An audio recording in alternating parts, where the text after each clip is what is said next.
For this episode of the Books in Peru series, I remain in the northwest corner of the country and talking about the acquisitions and the purchases that I made while I was exploring the region of Lambayeque and Trujillo. And this is actually my final installment for the northwestern section because in the next part I will be describe two of the purchases that I made in Cusco, which is toward the southern center of the country. But for now, I wanted to discuss some details from the last book that I bought in the northwest corner. This is the Habla de los Mochicas, or the Speech of the Mochica Natives. And this is by Antonio Serrepe Ascencio. And this is a very interesting grammatical study of the contemporary language of the Mochica natives who are have been in this area for many centuries. And indeed, a good part of the commentary and the first chapters of the book are precisely about the history of the languages in this region of Peru, that is the northwest coast, and the various attempts since the Spanish conquest to chronicle and identify who spoke what languages. The first chapters are in fact focused on trying to locate and identify the Mochica language in the northwestern corner of Peru and try to compare it to some of the other languages that had been documented in the time. Many of the other languages include, for example, a language called Olmos, another one called Pesquero or Pescadero, and a very important one called Yunca, which the consensus in this book of the works in this reference in this book suggests that is just simply synonymous with Mochica. That is to say that almost all of the studies that reference and compare the Yunga and the Mochica languages are saying that they're basically the same thing with two different names.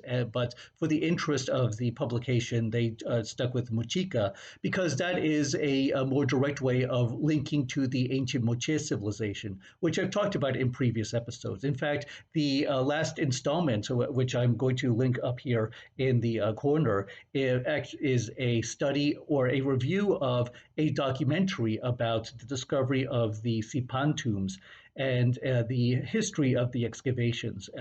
This was the other book or the other publication that I bought while I was visiting the Museum of the Royal Tombs of Sipan, which is now situated in the city of Lambayeque.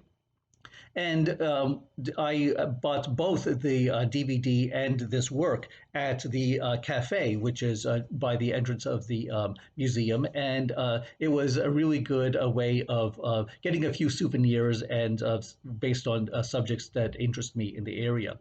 And this is volume one or tome one of a two-part series. The second volume wasn't available for sale there, but it's about the grammar and ways to pronounce the phonetic or the inventory, the sounds of the Mochica language, and some of the rules toward pronouncing and perhaps even writing down the language. Because Peru has had a new policy of promoting teaching the indigenous languages and also ensuring that every indigenous language that is still actively spoken in the country has some legal representation and has some translator who is able to translate and explain policy from the national or the state level down to the local communities. And these works like this are important because they are new resources that faculty are now using in order to promote the language and maintain the ethnic and linguistic diversity in the country.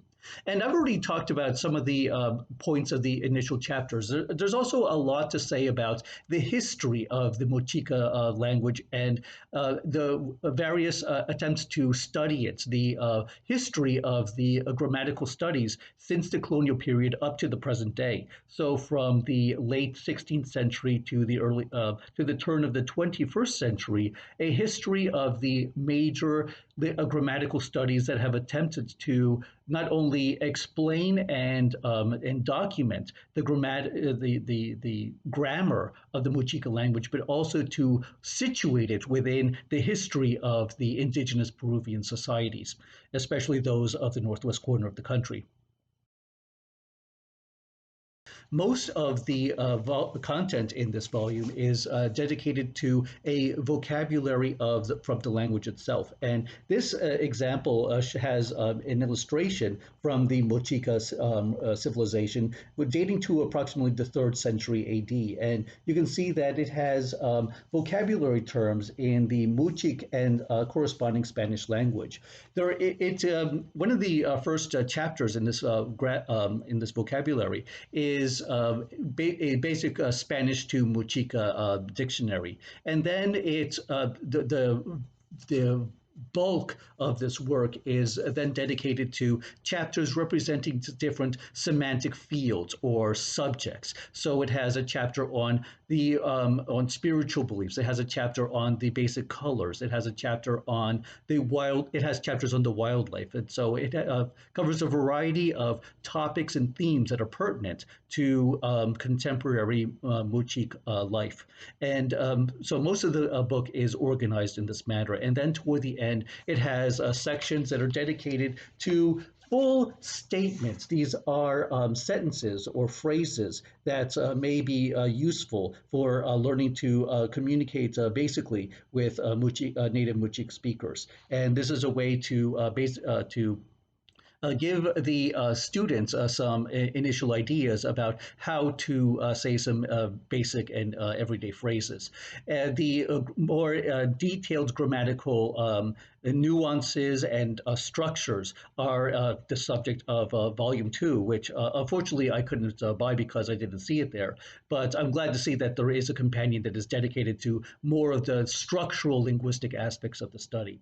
So all in all, this is a very interesting purchase. It's certainly very different. It was the only book that I bought in Peru that was a strictly linguistic resource. And I'm very glad to have this because I would like to use this in some of the research towards some of my writing projects in the future. And so in the next video, I'm going to be I'm skipping the northeast corner of the Chachapoyas region because I didn't buy any books in that area.